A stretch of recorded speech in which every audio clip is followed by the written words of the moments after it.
text is Genesis chapter 1, verse 28. These are the words of God. Excuse me, verse 27.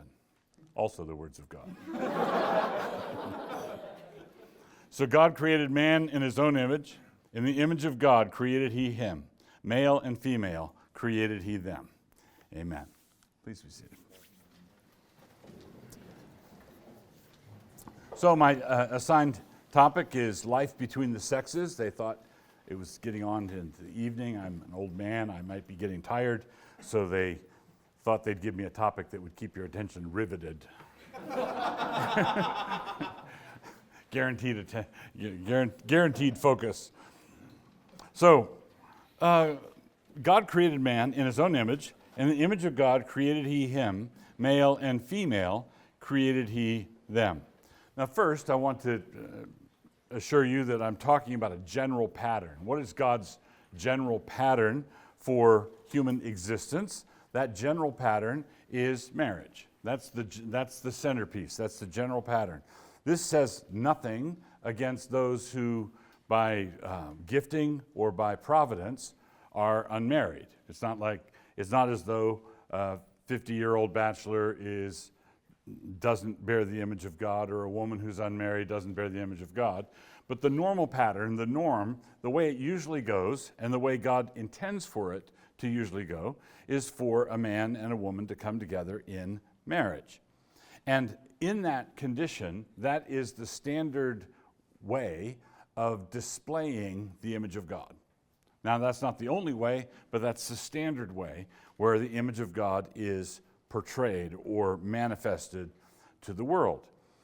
So, without generating questions about what about this exception or that exception, what about the Apostle Paul? Are you saying the Apostle Paul didn't bear the image of God? No, no, that would be a difficult position. That would be unwise. So, the standard, the condition that virtually everyone experiences is that of marriage, which is a creation ordinance of God. So I'm limiting myself to that, and exceptions can take care of themselves. When we talk about what the image of God is in this world, we're talking about when we say, what is a violin, for example? Of the instrument of the violin is the violin and the bow. Right? The two together are the instrument. Or a lock and a key are one mechanism. They're one mechanism in two parts. Okay? It's the same with this. So what God wants to do ordinarily is to display his image to the world, to the principalities and powers, to everyone who's watching in this way. Now, having said that, there are some problems. The problem is this. We have a creation ordinance here. This is before the fall. Then in Genesis chapter 3, we have the fall of man. So if you want to understand life between the sexes, you have to understand it in terms of creation and fall. Creation and fall. When you look at the secular options out there, and there are two main secular options, one of them is feminism, the other is, doesn't really have a name, I'll just call it masculinism as a counterpart. Secular unbelief has a masculinist approach and a feminist approach. Both of them are evolutionary. Both of them deny creation. Right? What God does here is he speaks and there the world is. He speaks and all of a sudden Jupiter's there. He speaks and he fashions Adam from the dust of the ground. He takes a rib from Adam and fashions the first woman. There is no way around the fact that Christians believe that our presence here is the result of a whole series of supernatural, stupendous, miraculous acts. All right? So this is a religion. Right? I'm fond of telling people that Christianity is a religion, not a relationship. So we believe that there's a transcendent reality that spoke this world into existence, and it arrived largely in the form that we see it now. It's not the end product of aeons of atoms banging into each other and coming up with these unique designs. Now, feminism, secular feminism, is evolutionary. And so there's no doctrine of the creation. And more than that, there's no doctrine of the fall.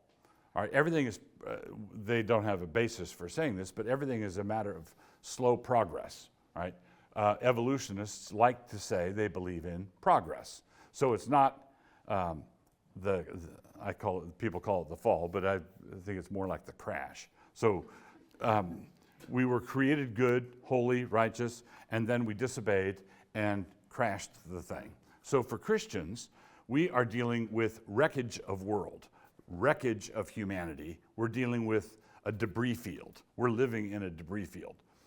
The masculinists, which are men who are reacting to feminism, we'll just call it red pilling against feminism, anti-egalitarian.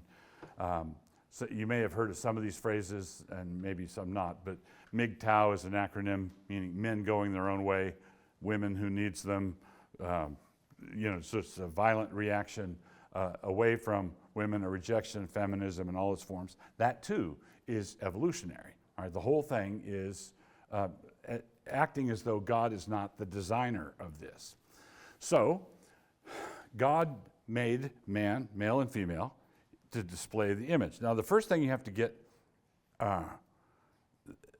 your minds around is that men and women are completely and utterly and totally different. All right? The egalitarian heresy wants to say, well, yeah, there are certain physiological differences, but we're basically all bipedal carbon units, and we all think our thoughts inside our heads, and we have our outlook, and what we have to do is come together and share our thoughts, and we'll find out that basically under our skin we're all the same. And that is laughably false. It's just wrong. In the 50s, if you ever want a pleasant and instructive afternoon, look up politically incorrect advertisements from the 1950s. And some of them are just yikes.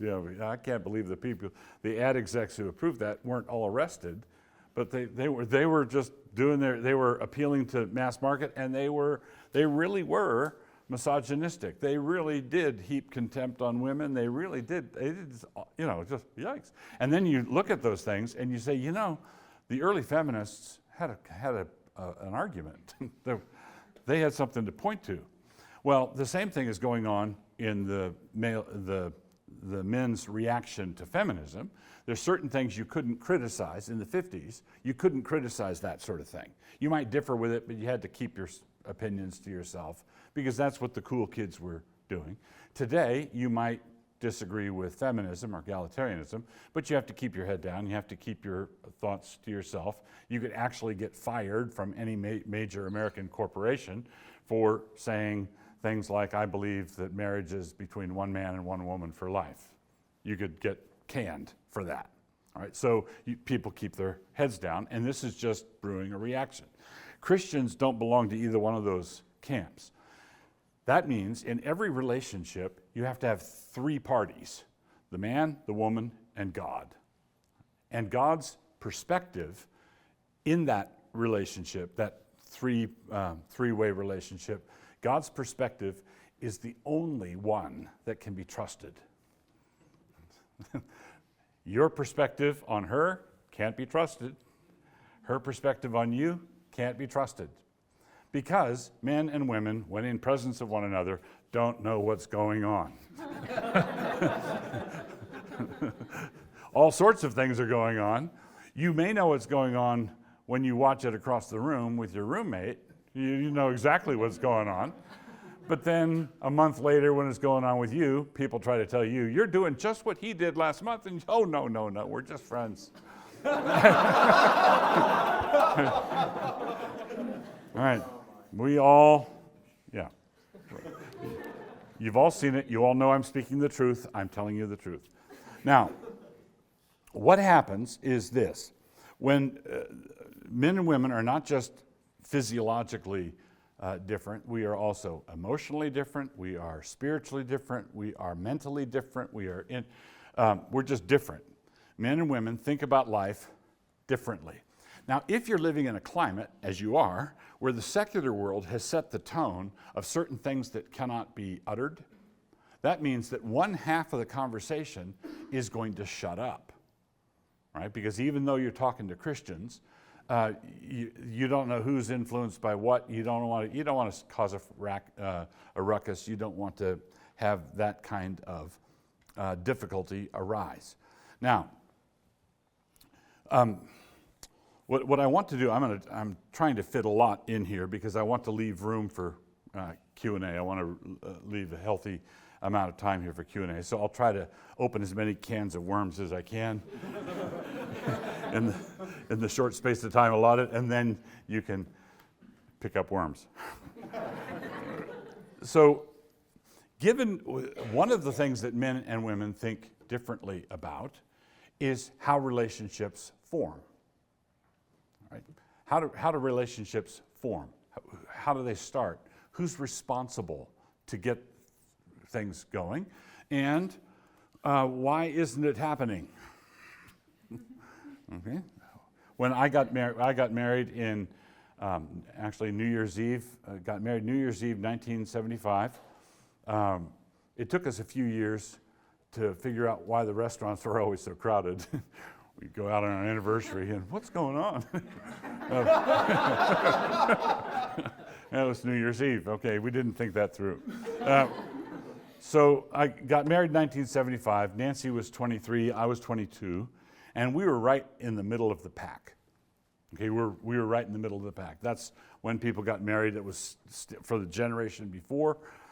Generally speaking, you were of the age where you just got out of college, or you just did get out of college, and you got married. Right? That was average. We were typical. So when we got married at 22, 23, we were typical. Now it's more like 28, 29 is the average age of people getting married, and that's not excluding the Christians. In other words, the general social pattern is influencing what the Christians are doing. And so people are saying, well, why? What's the deal? And I've seen pastors we've had discussions about this at Presbytery. What are we going to do? And many times the default assumption is, well, we need to do something to get the young men off the dime. Get them to go chase a girl or something. But it's not that simple. Because this whole thing represents a societal shift. It's the culture that's changed. It's not the young men who have changed. The whole culture has changed. Men have changed. Women have changed. The attitudes of parents have changed. Everybody's thinking differently about it now. Okay? Now,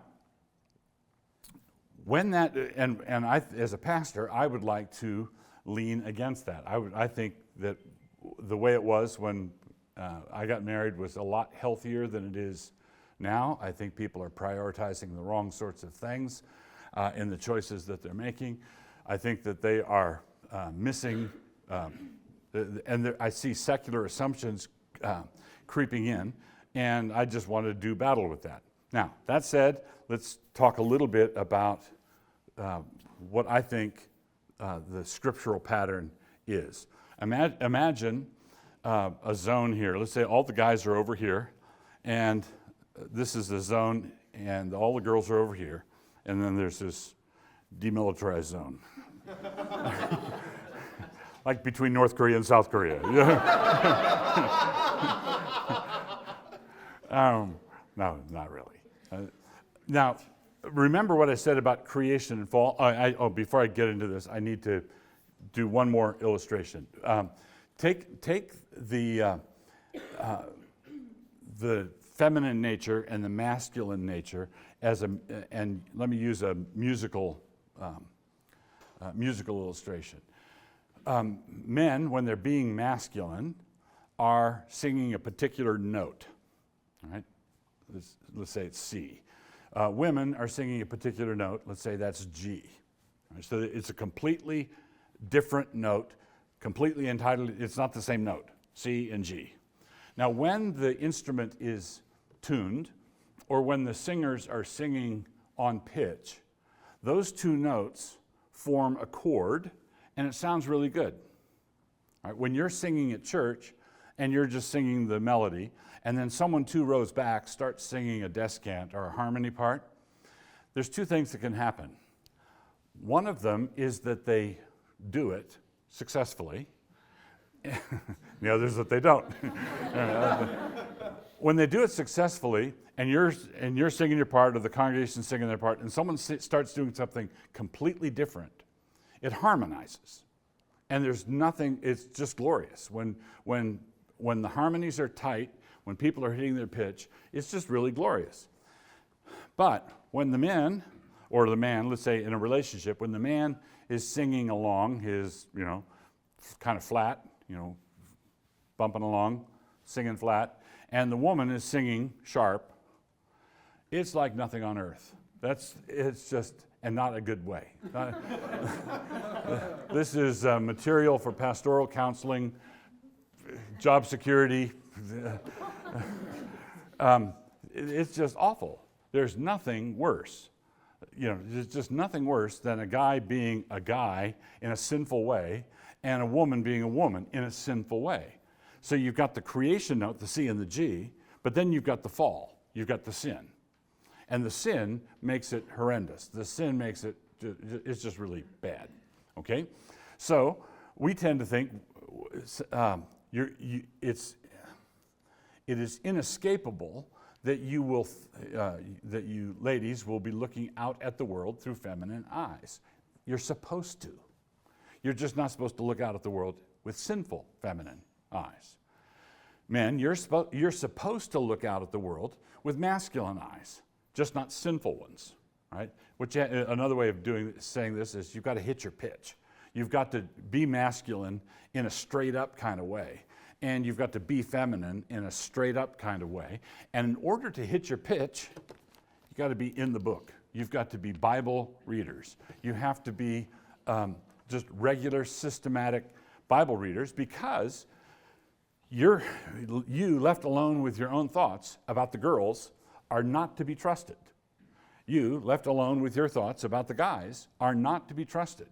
You need to be reading and reading and reading and reading, and constantly checking yourself.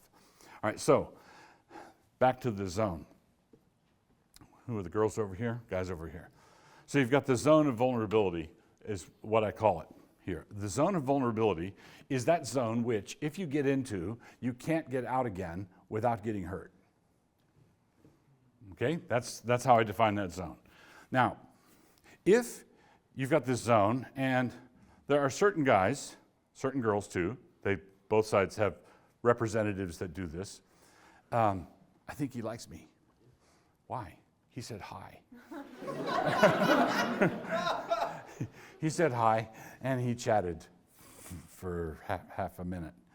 Or the guy does the same thing. She smiled. That's because you're funny, and not in the way you think. So sometimes people, if a pretty girl says hi and a guy's in the zone, I'm in love, I found the one, and that's all that's, that's not a relationship problem. That's not what this talk is about. That's a personal problem. Okay, I'm talking about relationship problems, not a personal problem. So, but if you know what it's like to have a guy and a girl they always find themselves talking to one another, and they drift into the zone, and all of a sudden they are an item, and they spend a couple of months denying to their friends that they're an item, but they're an item. They're in the zone where if one of them announced to the other one, "I'm moving to New Zealand, goodbye." God has called me there, goodbye. If you are hurt, all right, if there's any kind of devastation, you are in the zone.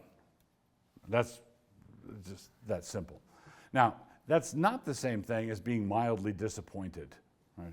If you thought, oh, maybe this will work out, and then it doesn't, mild disappointment is not what I'm talking about. I'm talking about hurt, where there's a wound, some sort of damage. Now, God intended for us to live inside that zone. We're supposed to live there. There's nothing wrong with living in the zone, this zone of vulnerability, but God doesn't want anybody living there without being tied off with a safety harness.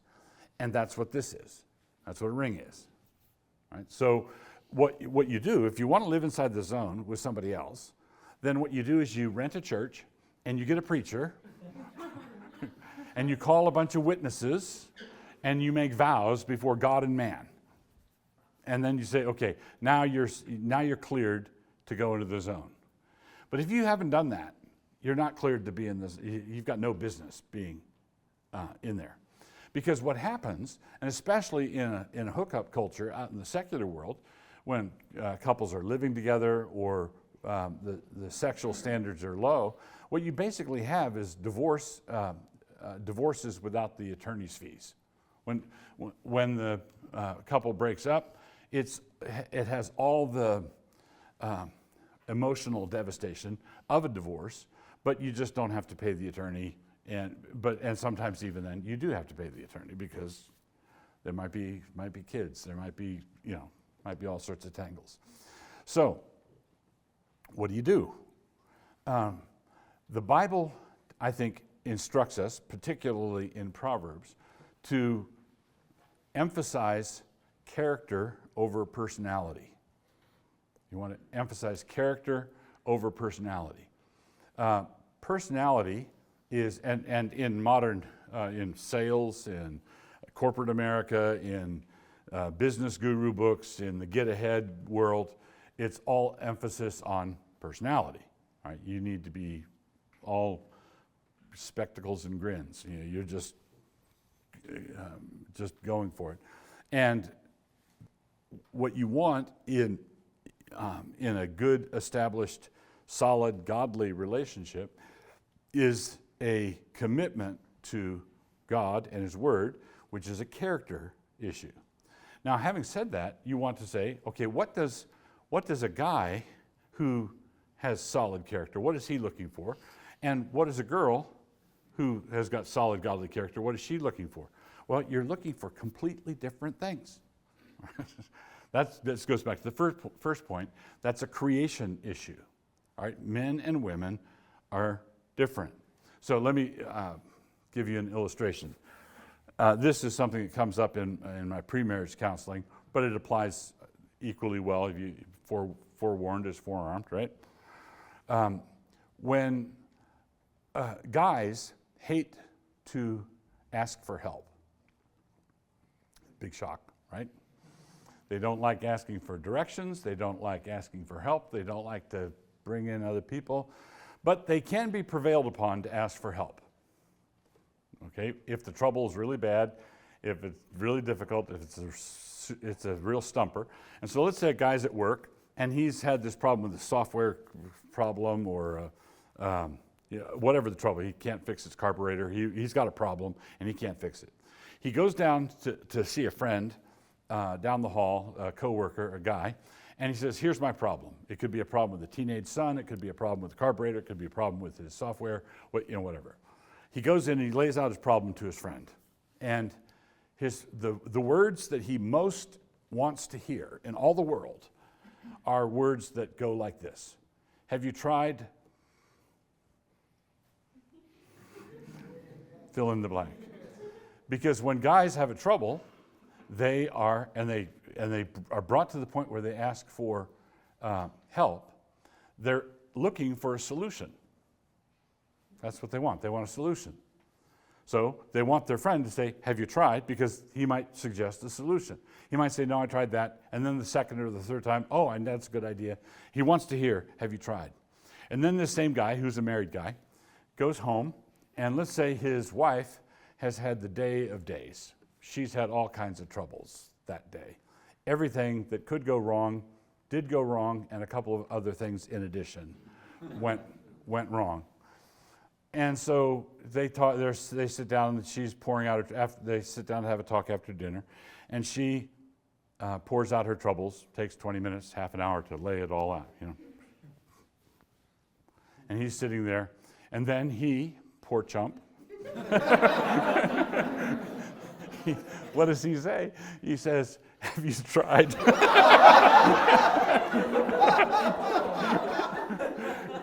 Have you tried? And she blows up. You're not listening. And he said, I was listening. I was listening hard. This is an area where the golden rule does not apply. Right? Do not do unto others. The golden rule is really good for all sorts of situations. Obviously, Jesus taught it. But it's not the rule. You don't use the golden rule for shopping for Christmas presents. Right? Many years ago, I had a friend who, when he was a young husband and kind of a chump, he bought his wife a very nice shotgun for Christmas. It was a golden rule thing, and he really liked a shotgun, so he thought, oh, she must want a shotgun. So he got her a shotgun, and his wife, now with the Lord, was talking to Nancy about it sometime after, and she said, "But that's all right. I got even." She said, "The next Christmas, I got him a very nice string of pearls." And she said, "They were very nice." All right, so you've got, he says, have you tried? Because that's what he wants. That's what he wants. He was listening. That's what he wants. But when a man has troubles, he's looking for a solution. When a woman has troubles, she's looking for a companion.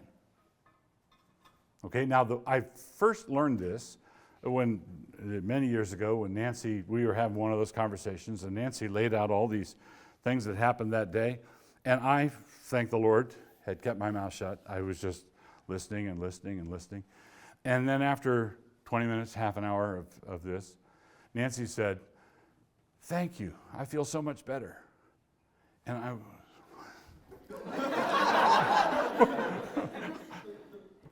how could you feel better?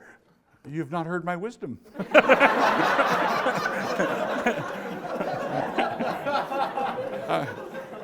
How could you possibly feel better? I have said nothing. Now, what had happened was she was just checking that she had a companion. And of course, a moment's reflection would have told me this, because Nancy could have led a Bible study on every last one of the things that she was talking about. She didn't need information, right? She didn't need information. She wanted a companion. Now, this is a good example of how men go into a conversation looking for and expecting one thing, and women go into that same conversation looking for and expecting another, completely different. And then, when you bonk heads over this, and then the man reacts sinfully, and the woman reacts sinfully, he starts singing flat, she starts singing sharp, and then that offends each of them, and then they fall down the stairs together. All right, that's how it goes. That's not how it's supposed to go, but that's how it frequently goes, simply because you didn't budget for how to communicate. When you get together with someone, you're beginning a lifelong exercise in becoming bilingual. What your wife is saying sounds like English, but it is not English. What he is saying to you sounds like English, but it is not English. Right? And then we hear and we impute motives. Because here's how imputing motives. You know how guys get along, how a bunch of guys are getting together to work on some project and they're having good fellowship. How do they make friends? How do they get acquainted? How do they jolly one another along a bit? By making fun of each other. Right? That's what they do. It's just, hey, bozo. And then what happens is they get together, and then let's say the husband says something particularly direct. He just says something direct. And the wife thinks, if I were to ever say anything remotely like that to one of my girlfriends, it would be because I hated her. I wanted to wound and devastate her, and he just said that to me. Right? Do you see how these things go? All right. Now, so this is when you've already had the church and the minister and vowed to be faithful. You've already done all that. That's for a marriage relationship. What is going to happen before you're an item and you're trying to navigate that, and you can't talk about quote unquote it? Where are we in this thing? You can't bring this, because if you say to him, where are we in this relationship, you're not at the place where you could say something like that. Right? Now you say, okay, what do we do then? What do we do? Well, in the Word, you want to be thinking biblically, and you want to have good, sound advisors around you, parents, older brother or sister, people who know you, people who aren't going to flatter you, people who will say, if you want to ask her out, maybe you should try a different shirt. Just saying, right? Now, I have lots more to say, but I think you might have some questions also. Yes? So I know that you brought up the example of being in the zone as proper when you're under covenant, yeah. The covenant of marriage. Is there a good reason to be in the zone in engagement? Because yes, it is a promise, but it's a promise to make a more meaningful promise. Correct. So basically, I don't think you have any business being in the zone without a commitment. And how far you are in the zone should be regulated by the strength of the commitment. So if you're married, you should be all in. If you're engaged, you should be there, mostly in. But as I encourage married couples, it's like, and you should be farther into that zone of vulnerability the week before the wedding than you are a week into the engagement.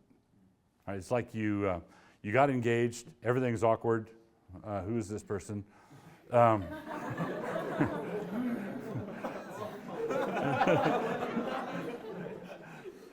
And so you get in the shallow end of the pool, hold hands, and go down to the deep end of the pool.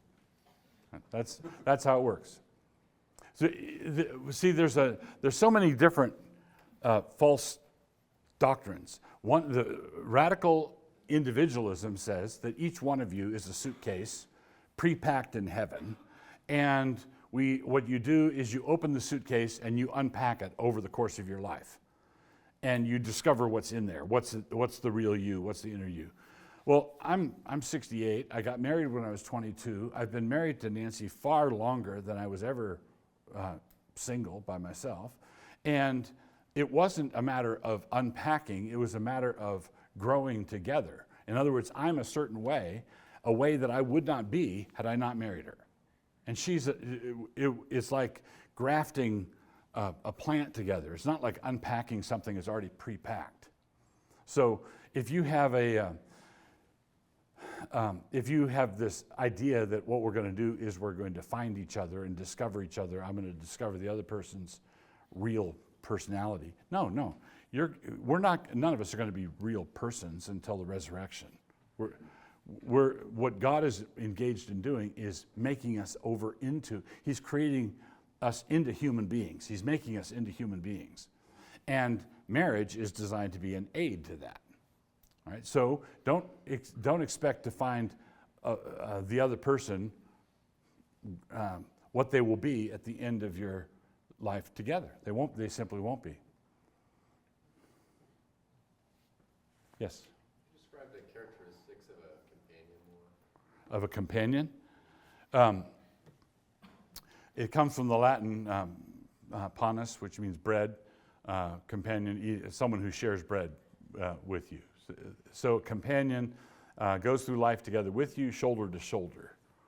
So you're with one another. You're in thick, whatever it is, and that's the import behind the wedding vows: in sickness and health, rich or for poor. Is that what you're getting at? Is that what you're asking? I mean, you described, like, it seemed one example would be a companion may not be one who necessarily offers advice immediately if someone's sharing Right. problems, so, what other things might a companion do? Well, listen. So that's one of the things that men are Mr. Fix-It. They want to set up a tripod and a little pointer and explain how you could do better next time. and it just doesn't fly. And so what men need to learn how to do is listen carefully and repeat back what they've heard. So that the woman doesn't, so he's not just nodding and thinking about other stuff, where he's listening and he can say, so what I hear what you're saying, today was rough because of this, this, and this. And whatever happens, whatever they decide to do about it later, she knows at that point that she was heard. So a companion is someone who listens. That'd be someone who listens and sympathizes, who doesn't say, well, not the end of the world, Doesn't say anything like that. Does that make sense? Yeah, and that'd be different than just the guy going to the guy friend who's still listening, Yeah. but he's just going to give you like cold truth. Yeah. Instead of saying, oh, I bet that really hurt you. Yeah. And it's, I'm there, I'm here, Ralph,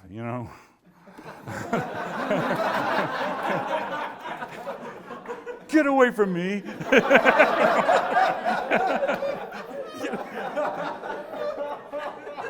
If you ever do that again, yeah.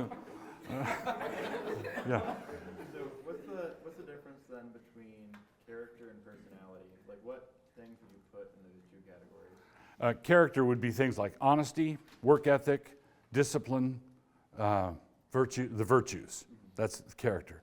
Personality would be things like cheerfulness, and it's not that the personality it doesn't have any moral component to it, but personality would be things like being outgoing, cheerful, knowing what to say to the customer, the kinds of things that McDonald's can make you be when they, good morning, how may I help you? You don't mean it. So that's the difference. Basically, personality is sort of that kind of thing. Some of it's genuine and the fruit of the Spirit, and it's a good, virtuous thing, but it's easy to mistake for the hard virtues. Hard virtues would be courage, integrity, honesty.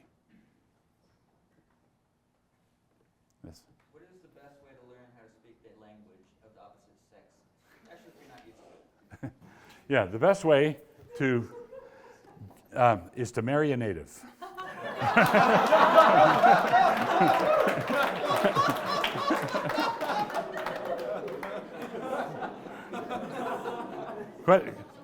See, and this is actually it, because if you could figure out a way to understand women, you don't need a woman. If women could figure out a way to understand men, they don't need a man. Right? When we come together, when you come together and you pair up and you learn to maintain, you're walking with the Lord, you're in the joy of the Lord, you confess your sins, you maintain a sense of humor, and you're doing that together, that's how you learn what these other reactions mean. That's how you learn it. If you could learn it in the abstract, the closest you can come in the abstract is practicing with your mom and sisters, right? And letting your dad teach you. No, don't do that. And listen to your dad. And I've seen good and godly fathers training their sons, their 5-year-old sons, how to treat their wife by how they treat their mom. And that's why honor your father and mother, which is the first commandment with a promise, that your life may be long with you in the land the Lord your God is giving you. So I think that basically you can get some experience with it, but it's going to be from a distance until you marry wisely. Yeah. How does one marry wisely? You do good things. So you marry. Basically, what you do is in Ephesians 2:10. It says, it's right after the passage that says we're saved by grace through faith, not of works, lest any man should boast. So we're not saved by our good works. But in the next verse, in Ephesians 2:10, it says, for we are God's workmanship, created in Christ Jesus to do good works, which God prepared beforehand for us to do. All right, now, getting married wisely is one of the good works that God prepares for us to do. Now, that means our responsibility is not to figure out the plan of God, but to walk in the plan of God. You don't have to get a pre-printed agenda from the Lord, and then by next August you propose. You're not going to get an agenda like that. God is, you want to walk with God, you want to live in the will of God, but you don't do that by determining beforehand what the will of God is and then going to do it. You have to trust Him. Now, when you're doing that, when you're living out Ephesians 2:10, we are God's workmanship, created in Christ Jesus to do good works, which God prepared beforehand for us to do. When you are pursuing that, you're trusting Him. I can do that. Imagine this is not just with marriage, but it's also with grad programs and jobs offered. And how do you walk in the will of God? How do you live in the will of God?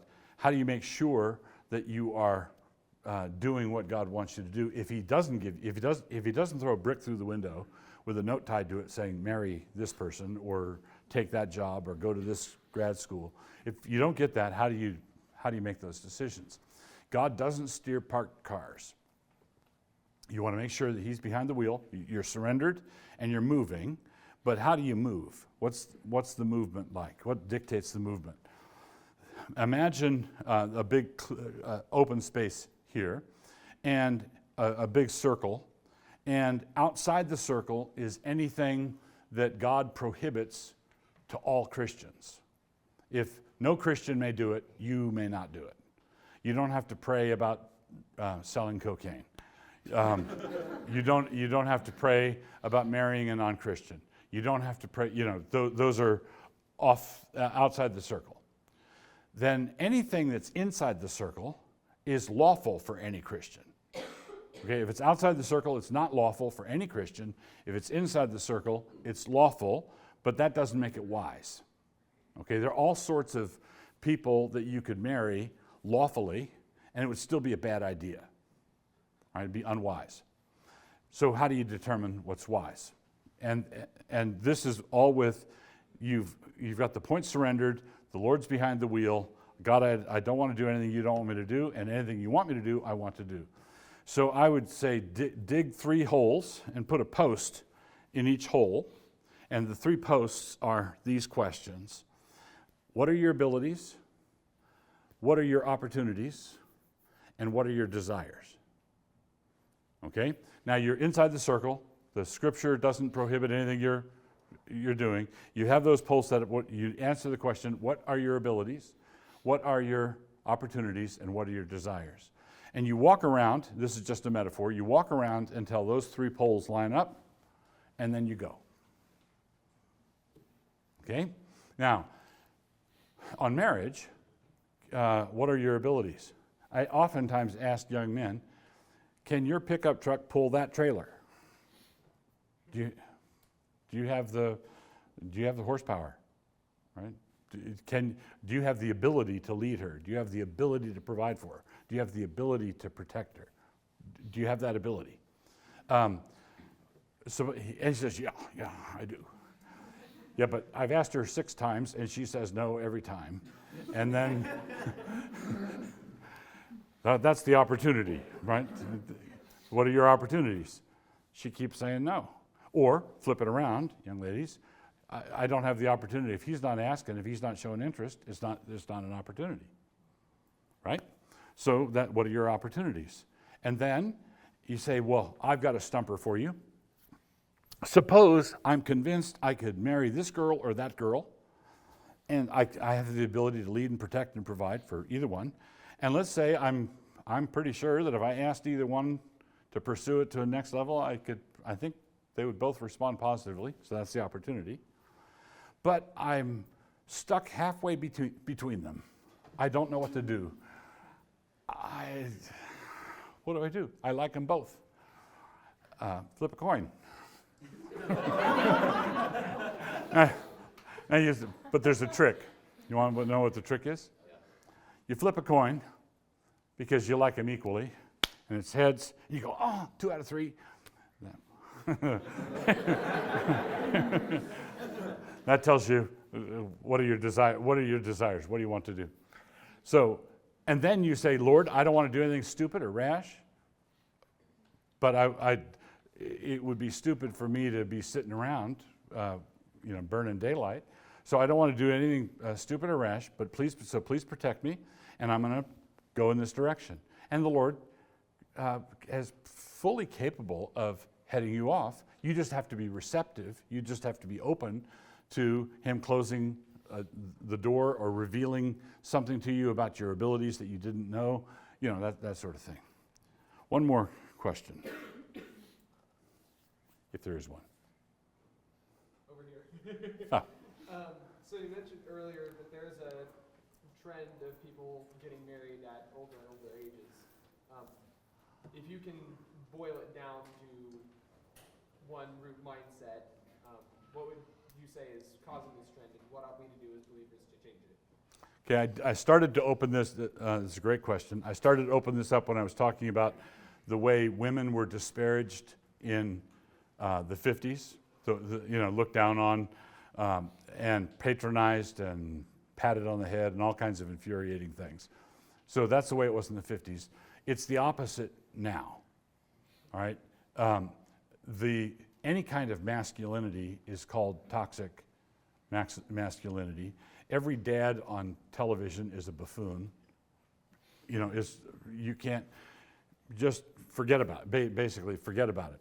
And the legal system is heavily biased against husbands and fathers in divorce cases. Men can find their lives and their careers ruined simply on the say-so of a woman. Right? Basically, if someone accuses you of, if you've not been doing the Mike Pence thing of not being alone with a woman ever, if a woman gets mad at you and says he was harassing me, that could easily be it for you. So what's happened is, I think there are other factors involved in this, but I believe that in the culture generally, led by non-Christians, men have been going on strike. They've just been, I'm not going to do anything. And in the unbelieving world, where they don't have the moral considerations of that Christians do, when illicit sex is readily available, pornography is readily available. It used to be, half a century ago, that sex was not available unless it was honorable, unless you married a woman. And there was always the seedy side of town, but you had to go over the seedy side of town, and that's what could wreck your life and career if you were caught over there. And so all of that is completely different. And I just recently said in a blog post that people like to talk about the pornographic revolution as sort of like a sexual liberation thing. What it actually is a heavy morphine drip for male sexuality. Right? It's enervating, debilitating. It's just a disaster that way. It's not hypersexual. It's the opposite. You see what I mean? It's robbing men of their initiative. And so I think that you mix all that up it's a pretty toxic brew, and the men generally have gone on strike with regard to marriage, and that sort of sets a cultural expectation that then seeps over into Christian subculture.